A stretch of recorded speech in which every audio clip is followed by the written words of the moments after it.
BJP सरकार हुशियार হুঁশিয়ার হুঁশিয়ার बीजेपी सरकार हुशियार হুঁশিয়ার হুঁশিয়ার এই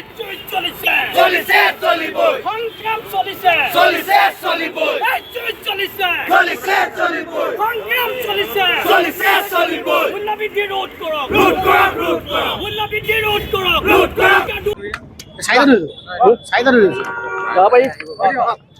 আচক বিজ্ঞাপনধৰ্মী চৰকাৰ ডকাইতৰ চৰকাৰ গুণ্ডাৰ চৰকাৰ আৰু কেৱল মাত্ৰ নেৰেটিভ সৃষ্টি কৰিব জনা এখন চৰকাৰ এই যিখন আচলতে শাসনাধীষ্ঠ চৰকাৰ এই চৰকাৰখনত থাকিলে অসম বা ভাৰতবৰ্ষত ডকাইতৰ প্ৰয়োজন নাই ডকাইতে যেনেকৈ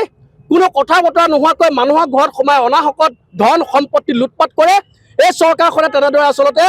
কেৱল মাত্ৰ নিৰ্বাচন জিকিবৰ কাৰণে কেৱল মাত্ৰ নিজৰ স্বাৰ্থ সিদ্ধি হ'বৰ কাৰণে কেৱল মাত্ৰ দিল্লী আৰু দিছপুৰৰ গাড়ী দখল কৰিবৰ কাৰণে ডকাইত কৰি আছে অসম আৰু ভাৰতবৰ্ষত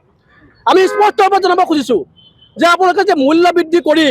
সমগ্ৰ ভাৰতবৰ্ষৰ ৰাজ্যক সমগ্ৰ অসমবাসী ৰাজ্যক যে পণবন্দী কৰিব খুজিছে আৰু এনেদৰে পণবন্দী কৰি আপোনালোকে যে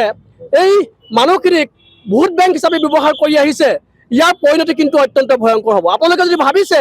যে এনেদৰে পণবন্দী কৰি আপোনালোকে দিনৰ পিছত দিন বছৰৰ পিছত বছৰ মাহৰ পিছত মাহ আপোনালোকে যদি ৰাজনীতি কৰি যাম বুলি ভাবিছে তেতিয়াহ'লে মূৰ্খৰ স্বৰ্গত বাস কৰিছে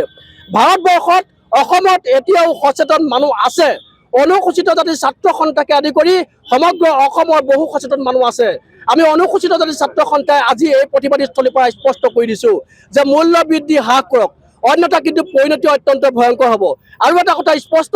যে এই যিটো প্ৰতিবাদ এইটো কেৱল মাত্ৰ এটা প্ৰতীকী প্ৰতিবাদ অনাগত দিনত যদি মূল্য বৃদ্ধি হ্ৰাস নহয় সমগ্ৰ অসমতে